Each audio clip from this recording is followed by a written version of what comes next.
Bonjour à tous, c'est toujours le frère Zoulou dans l'émission dans les révélations cachées de la parole du Dieu véritable. Je rends grâce à Dieu, le créateur du ciel, de la terre, de toutes choses, de toute forme de vie, de ce qu'il est grand, glorieux et redoutable. Je remercie ce Dieu parce qu'il est grand, parce qu'il est glorieux et de ce qu'il est fidèle et il vit inexplicablement hors de toute réalité. Donc aujourd'hui, on va donner notre sorte d'enseignement sur la personne de Marie, parce que je ne parle presque pas de Marie, mais de Christ selon la chair. Donc nous allons parler de la généalogie de Marie, c'est-à-dire mère de Christ selon la chair. Entre parenthèses, elle était noire, ainsi que son fils. Donc, vous savez qu'il est dit dans Matthieu chapitre 1 au verset 3 que Judas engendra de Tamar. Dans d'autres versions, il est dit Judas a eu des rapports sexuels, a eu des relations avec Tamar. Ils ont eu 2 enfants au monde, c'est-à-dire Pérez et Zara. Et c'est de là où on fait soi-disant allusion à la généalogie du Christ. Mais nous savons que Joseph, l'époux de Marie, n'a pas engendré le Christ. Il a juste adopté le Christ. Donc, pourquoi donc on fait la généalogie de Christ en passant par Judas, c'est-à-dire en passant par David, ainsi de suite, jusqu'à Joseph. Mais, vous savez qu'il est dit dans Proverbe 19 que le manque de sens n'est bon pour personne. Et dans Proverbe 25 la gloire de Dieu est de cacher des choses et la gloire des rois est de sonder des choses. Et encore dans Deutéronome 29 que les choses cachées sont au Père, les choses révélées sont aux créatures, sont aux humains. Mais ce Dieu grand, glorieux et redoutable dit dans Jérémie 33 demande-moi et je te relèverai des choses cachées, des choses que tu ne sais pas. Donc, nous allons donc parler de la couleur, encore une fois, la couleur du Christ. Est-ce qu'il était noir, blanc ou peu importe maghrébin? Certains pourront peut-être dire la couleur ce n'est pas important. Bien sûr c'est important parce que quand vous acceptez ce faux Christ qui a les yeux bleus, qui est venu soi-disant, je dis bien soi-disant il y a 2000 ans, vous acceptez un faux Christ. Parce qu'il est dit que la foi vient de ce qu'on entend. Et ce qu'on entend vient de la parole du Christ. Et ce qui vient, c'est-à-dire les paroles du Christ ne viennent même pas de Christ lui-même, ça vient du Père.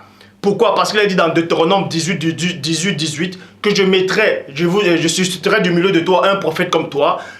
D'entre eux, un prophète comme toi, je mettrai mes paroles dans sa bouche et il dira exactement tout ce que je lui ai commandé de dire. Et Christ dit que les paroles qu'il dit ne viennent pas de lui, il ne parle pas de lui-même, mais il ne fait que dire ce qu'il a entendu de la part du Père. Donc, si vous voulez réellement comprendre, Christ porte la parole du Père et il vous enseigne cette parole. Et quand vous acceptez cette parole, c'est peut-être qu'il est dit dans Jean chapitre 1 verset 12, à tous ceux qui l'ont reçu, à ceux qui ont cru à son nom, il les a donné le pouvoir de devenir enfants de Dieu. Et encore dans Jean 6, 45, il est écrit dans les prophètes 2 points, ils seront tous enseignés de Dieu. Ainsi, quiconque a entendu le Père et a reçu son enseignement, vient à moi. Il vient à qui? Au premier-né.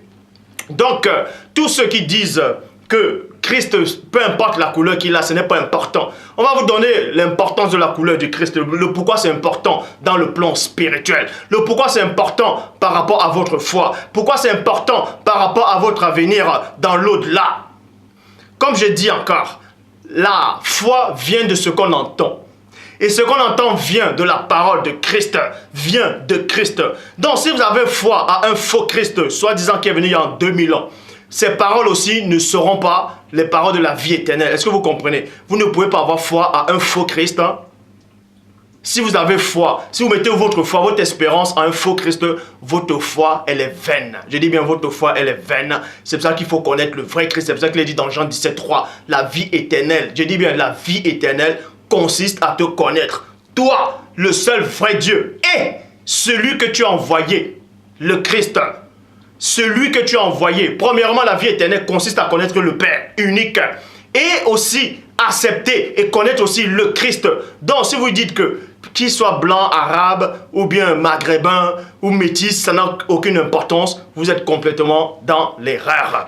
Parce que la vie éternelle consiste à te connaître, toi le seul vrai Dieu, et celui que tu as envoyé. Si celui que le Père a envoyé était noir, vous dites que ça n'a aucune importance, s'il était blanc, ça ne change rien. Pour Dieu, ça change tout. Pour ça, on va aller dans Luc chapitre 1, au verset 5, qu'il est dit.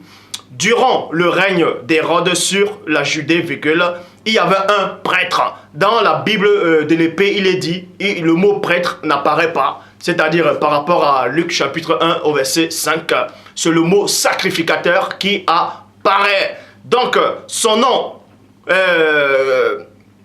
un prêtre du nom de Zacharie, de la classe d'Abias, sa femme était une descendante. Sa femme était une descendante d'Aaron et elle s'appelait Élisabeth. Point. Donc, pour ça, je veux commencer dans Luc chapitre 1 au verset 5 pour vous montrer d'abord qui est Élisabeth. Et ensuite, on va parler de Marie, mère de Christ selon la chair, pour vous démontrer, bon fois pour toutes, que Christ était noir. Que Christ était noir. Donc, dans la Bible de l'Épée, il est dit, sa femme était de la race d'Aaron. Donc, Élisabeth était de la race d'Aaron. Et dans la Bible Parole de vie, sa femme appartenait au clan d'Aaron. Donc, maintenant, nous allons aller dans Exode chapitre 4 au verset 14. Exode 4, 14.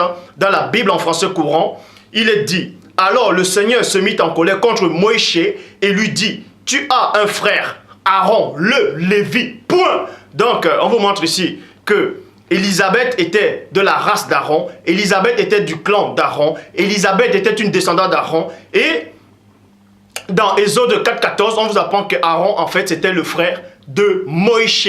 De Moïse.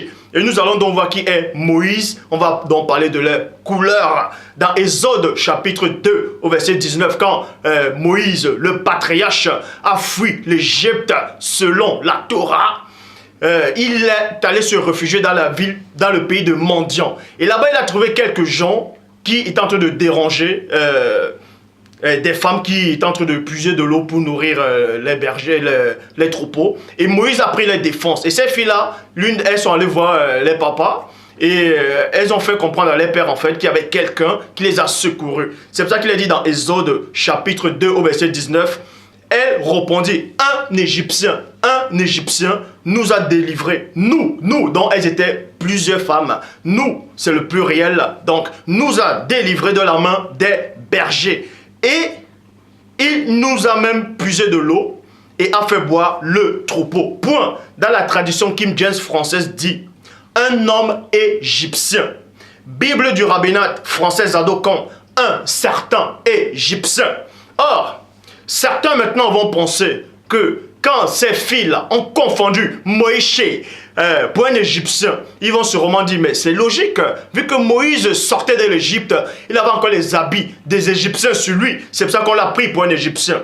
Mais non, parce qu'il est dit dans Actes des Apôtres, chapitre 21 au verset 38, Paul de Tarse était à la forteresse, il est en train de le, c'est-à-dire par rapport à son accusation, et il a demandé au tribun, il a posé la question au tribun, il a dit, m'est-il permis de dire quelque chose? Et le tribun a été surpris. Le tribun était étonné de ce que Paul savait parler le grec. Et dans Actes des Apôtres chapitre 21 au verset 38, il est dit, tu n'es donc pas cet Égyptien qui s'est révolté dernièrement et qui a amené 4000 rebelles dans le désert, point d'interrogation. Donc, c'est quand Paul a ouvert la bouche que le tribun s'est posé la question, il a dit, mais tu n'es donc pas cet Égyptien.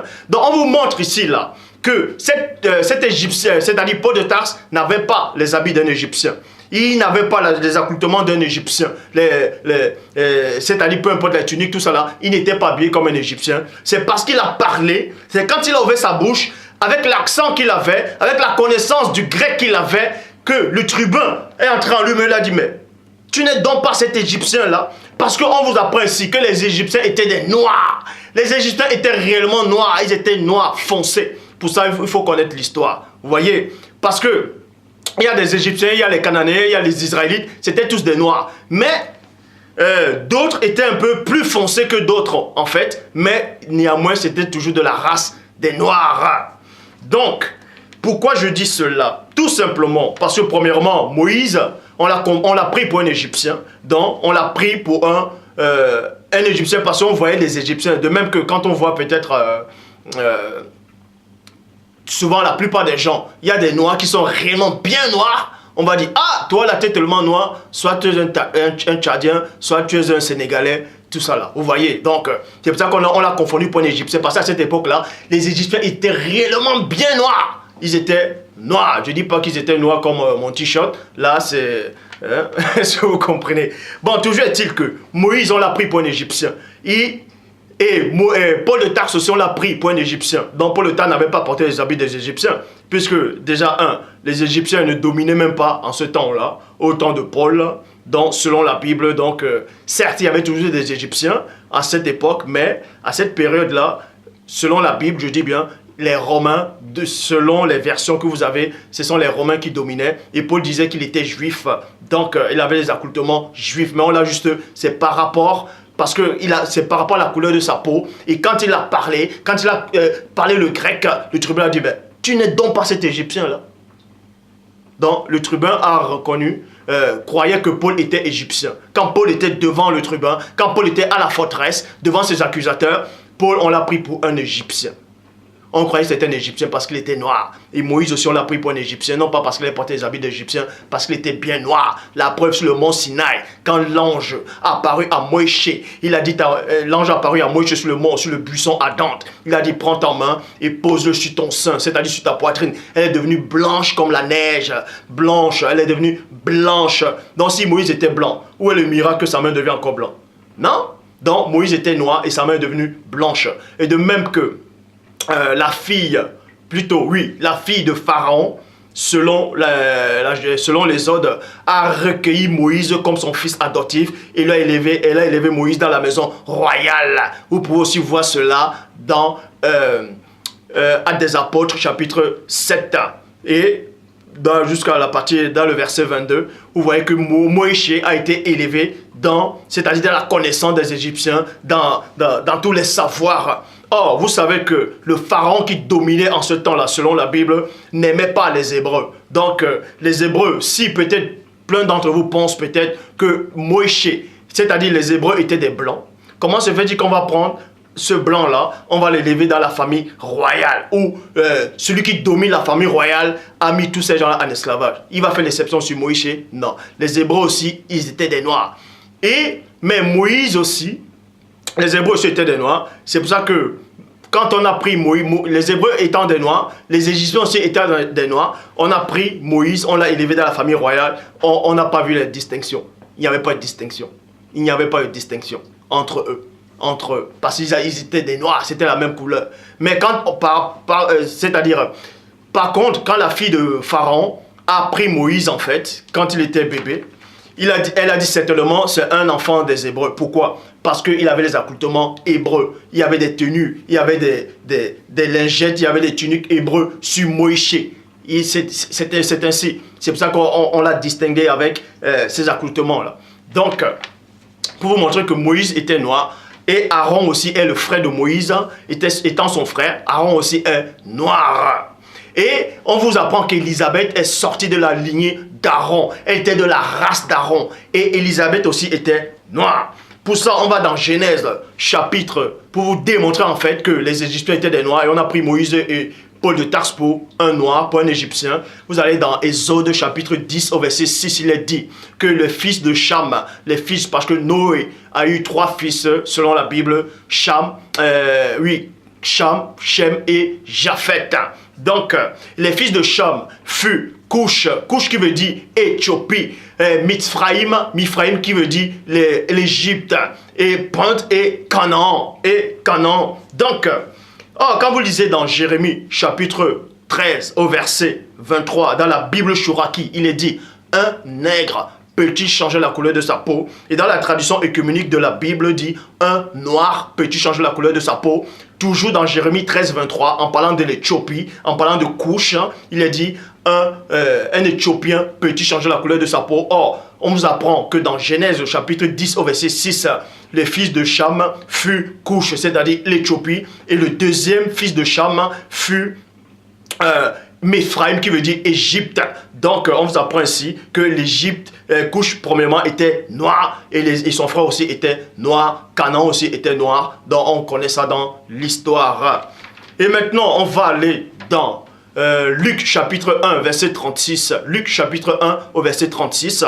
C'est l'ange Gabriel qui est apparu à Élisabeth, c'est-à-dire, plutôt, l'ange Gabriel a apparu à la personne de Marie.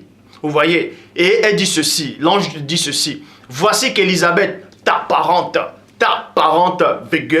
est aussi devenue enceinte d'un fils dans sa vieillesse. Point. Celle qu'on l'appelait, vous voyez, celle qu'on appelait plutôt la stérile est dans son 6e mois. Or, d'autres traductions de Bible traduisent mal ce verset-là. D'autres traductions de Bible disent en fait que voici, ta parente, elle a conçu.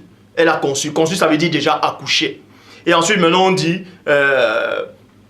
qu'elle est dans son 6e mois. Comment se fait-il que tu accouches et après, maintenant, tu es dans ton 6e mois? Non, ça, c'est une mauvaise traduction. Mais pour ça, je parlerai aussi des autres traductions des Bibles. On va comparer toutes les Bibles pour vous donner la version la peu près que vous pouvez réellement lire, où il n'y a pas réellement d'hérésie, de contradiction, d'erreur. Bref, Bible, parole de vie, il est dit, qui est de ta famille. Vous voyez, dans d'autres versions, il est dit qu'Élisabeth, c'est-à-dire Marie, Élisabeth est de la parente, est parentée à Marie. Et dans la Bible, parole de vie, il est dit, qui est de ta famille. Traduction King James française, ta cousine. Ta cousine. Bible des peuples, ta cousine. Traduction David Martin, ta cousine.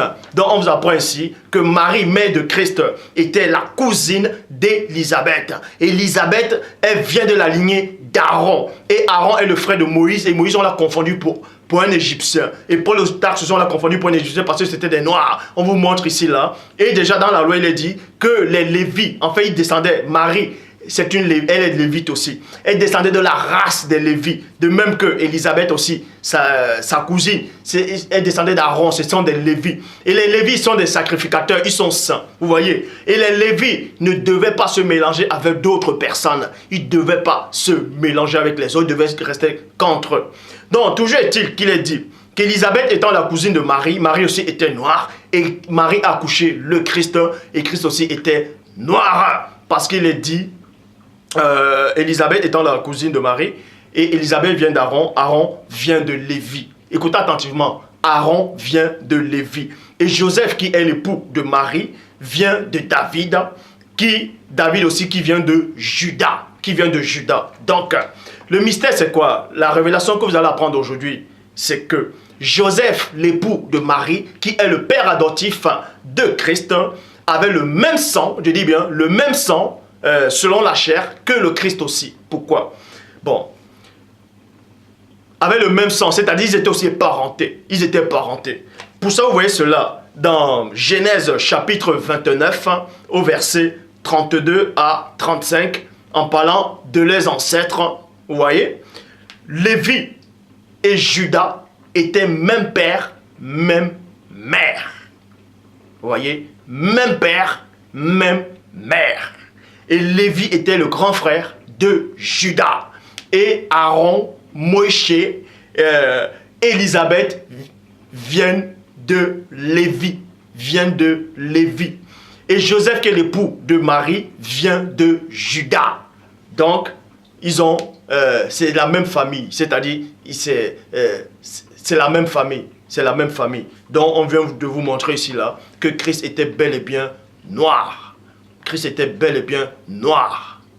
Donc, la prochaine vidéo, je parlerai plus de Moïse.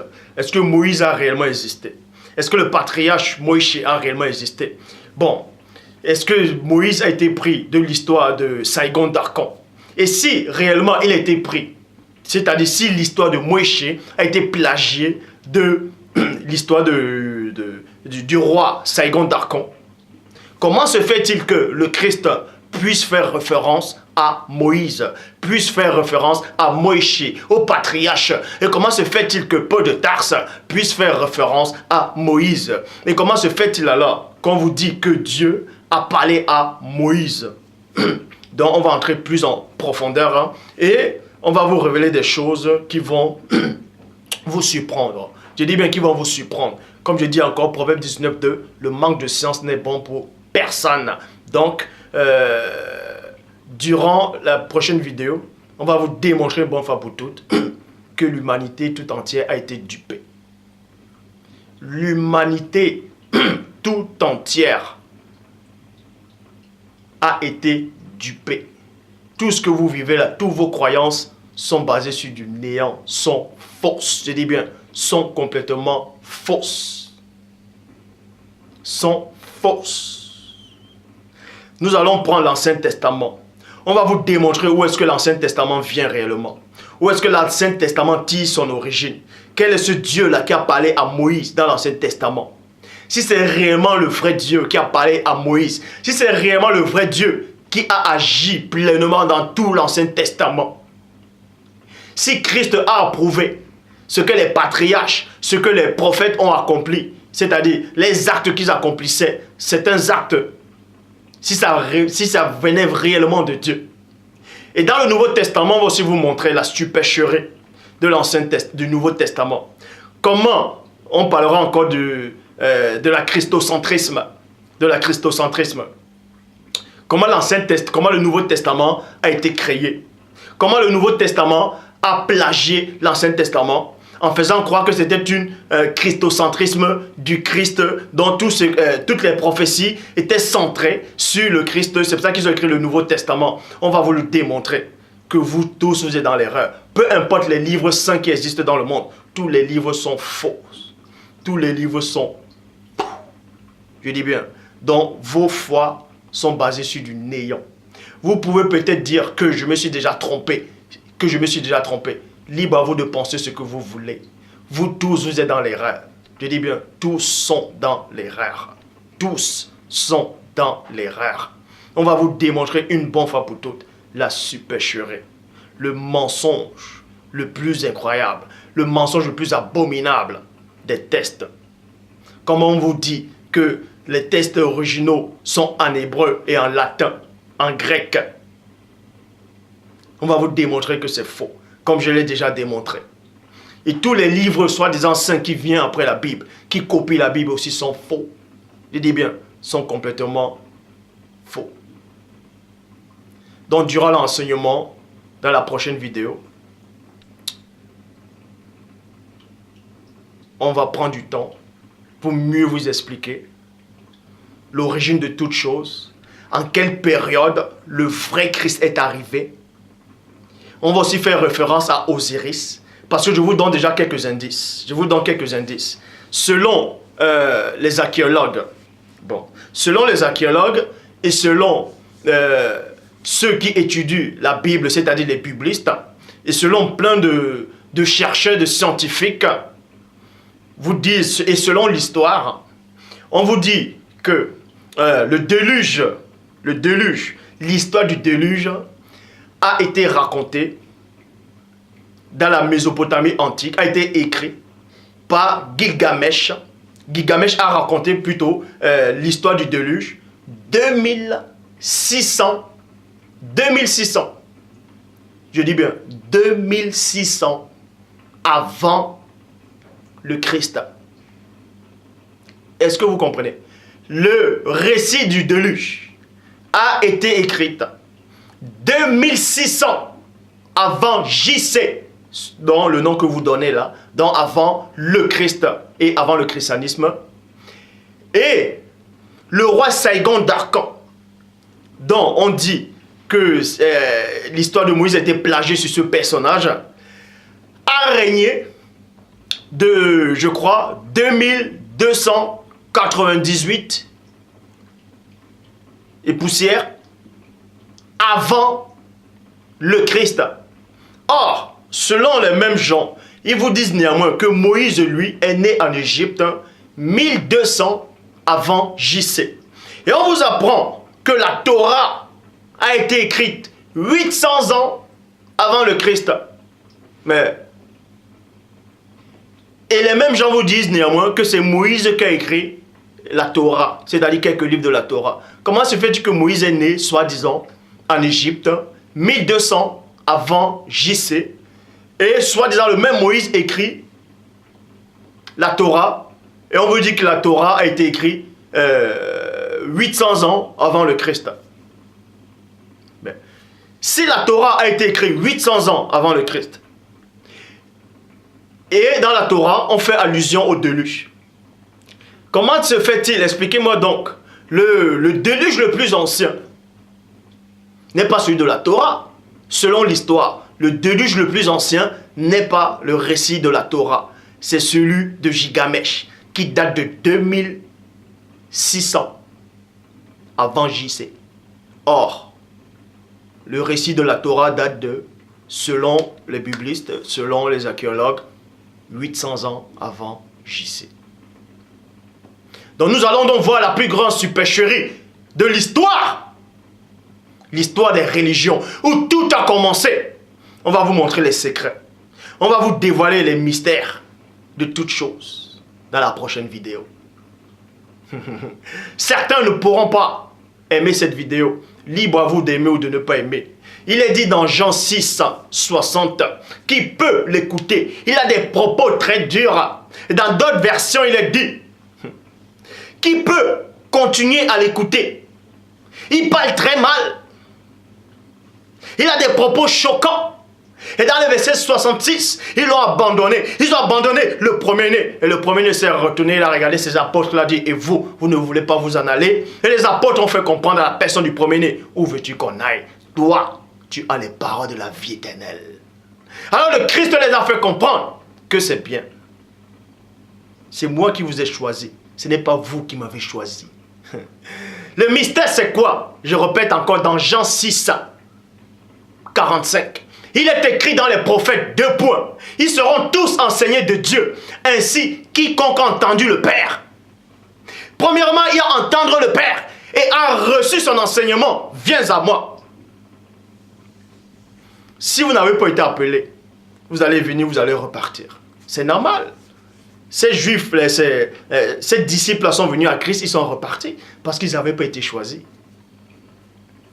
On va vous dévoiler le mystère de toutes les religions. Le commencement même de la religion.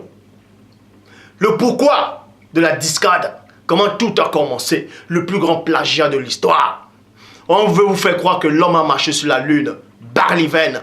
Comment se fait-il? Je vous pose une question. Supposons ça c'est la lune.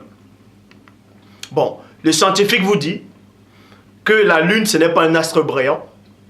Or la Bible dit que la lune a sa propre lumière. Or le monde scientifique on vous dit que c'est le soleil qui éclaire la lune. Bon, là c'est déjà 2 théories qui ne sont pas d'accord. Toujours est-il que, supposons même la théorie, acceptant déjà que la lune c'est un astre brillant qui brille d'elle-même. Comment se fait-il que quelqu'un entre dans la lune, il se pose sur la lune, on prend des photos et on voit l'obscurité dans la lune? Comment se fait-il que supposons ça c'est l'ampoule, c'est la lune, vous entrez dans l'ampoule et il y a encore l'obscurité dans l'ampoule. Vous entrez dans la lumière, il y a l'obscurité dans la lumière. Et soi-disant on voit le drapeau américain qui flotte. Et les mêmes scientifiques vous disent qu'il n'y a pas l'air, il n'y a pas d'air dans la lune comme sur la terre. Et soi-disant ça commence à flotter. À l'école, on vous a toujours appris, même dans les facs, tout ça là, que c'est Galilée qui a découvert que la Terre était ronde. Or,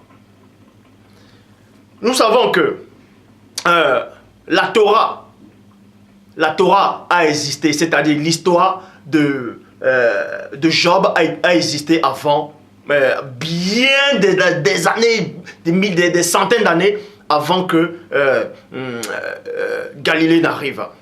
Et dans la parole, c'est-à-dire dans l'Ancien Testament, on parlait déjà de la terre, que la terre était ronde.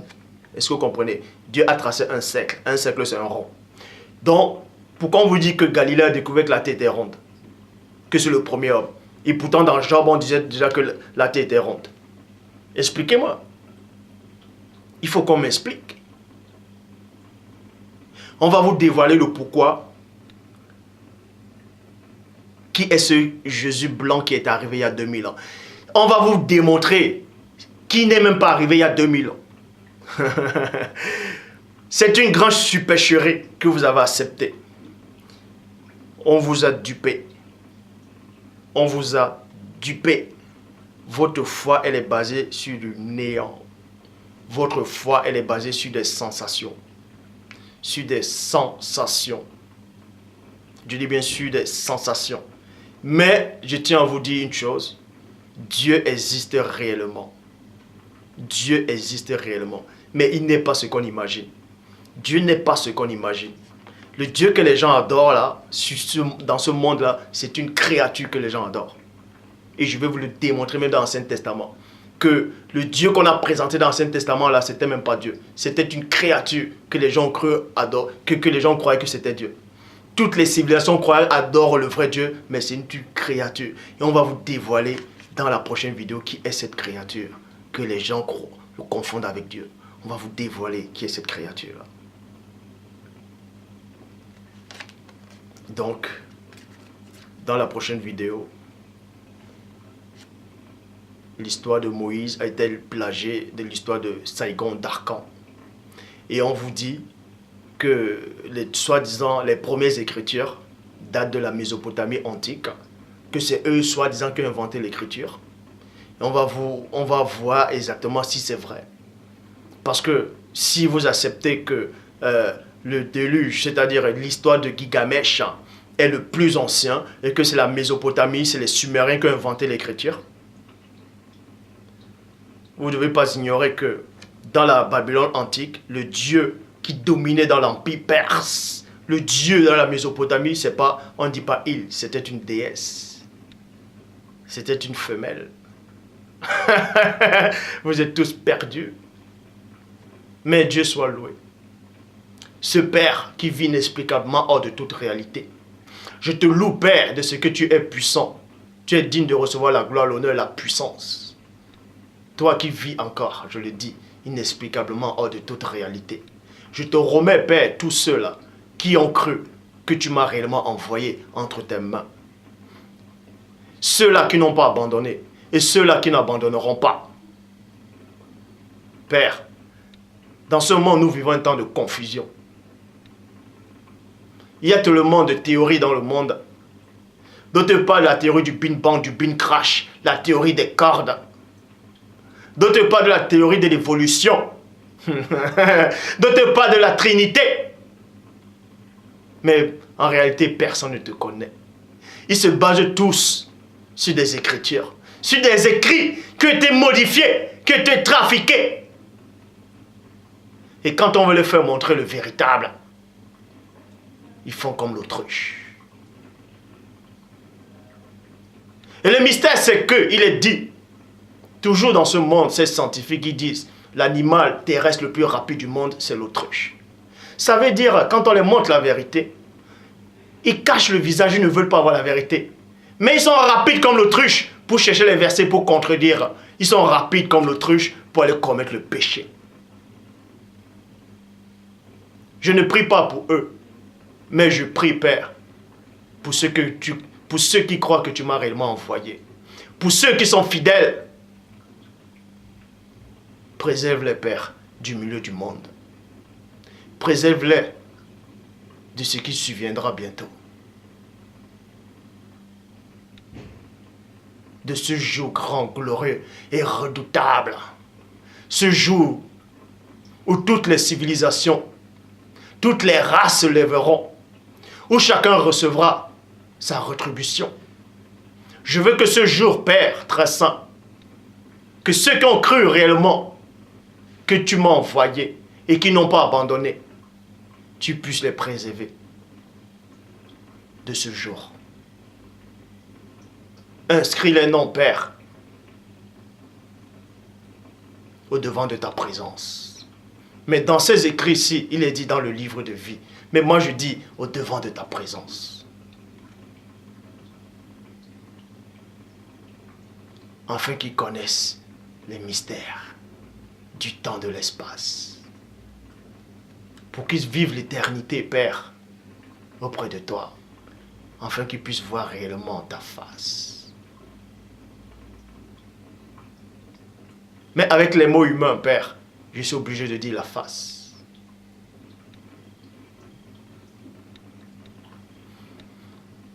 J'en ai terminé.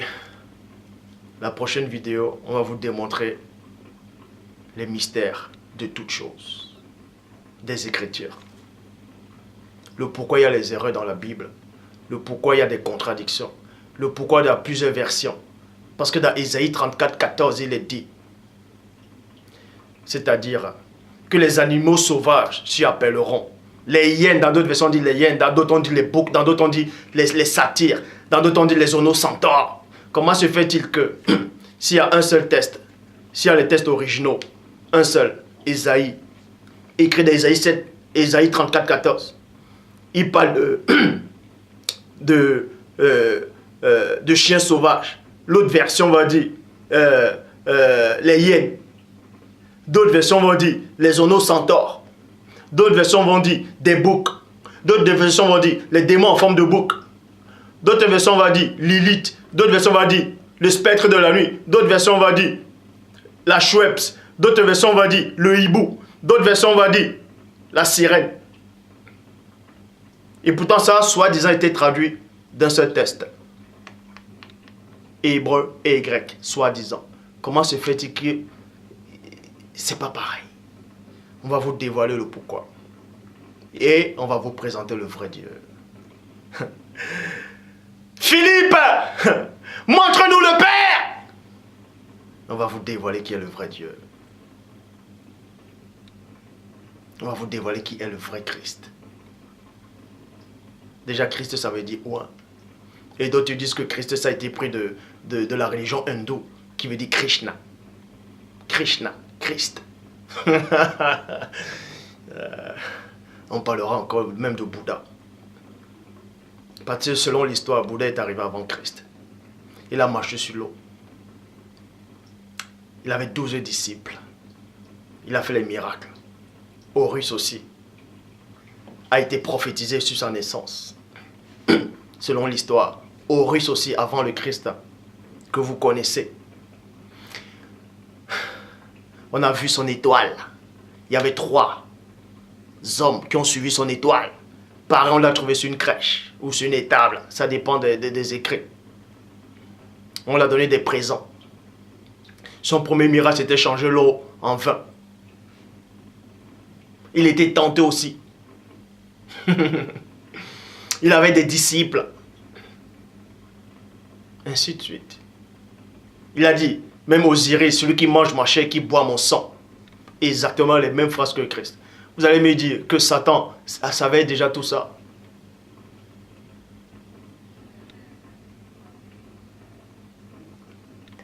Tout. On va vous révéler en fait le vrai du faux. Le vrai du faux.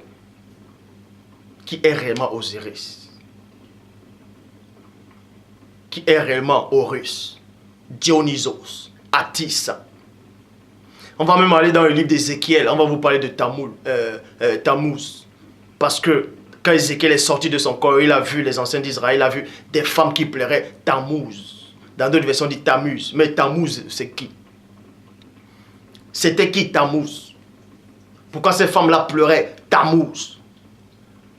Or, chez les Grecs, dans la mythologie grecque, on connaissait aussi Tammuz. Et les femmes aussi adoraient Tammuz. Mais, et pourquoi un récit grec se trouve dans la Torah? Avec toujours la même personne, le même Dieu. Bref. C'est bien de croire. Jacques 2,19, tu crois qu'il y a un seul Dieu, tu fais bien. Le démon le croit aussi. Mais lui tremble. Le démon le croit aussi. Il y a tellement de théories dans le monde.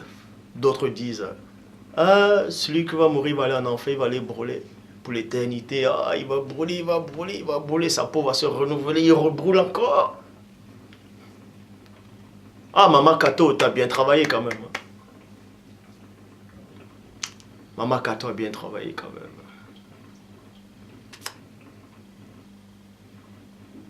La Trinité. Ben voyons. Dieu le Père qui descend sur forme humaine, qui se fait fouetter, qui a faim et qui veut prendre qui veut cueillir un fruit. Il s'aperçoit que cet arbre-là ne peut pas produire de fruits. Donc, il oublie, il se trompe. Waouh! Il oublie la saison. Que en cette époque-là, ça ne pouvait pas produire de fruits ou bien que c'est stérile. Il oublie ça. Et on dit qu'il est Dieu. Que soi-disant, après son baptême, il est devenu Dieu.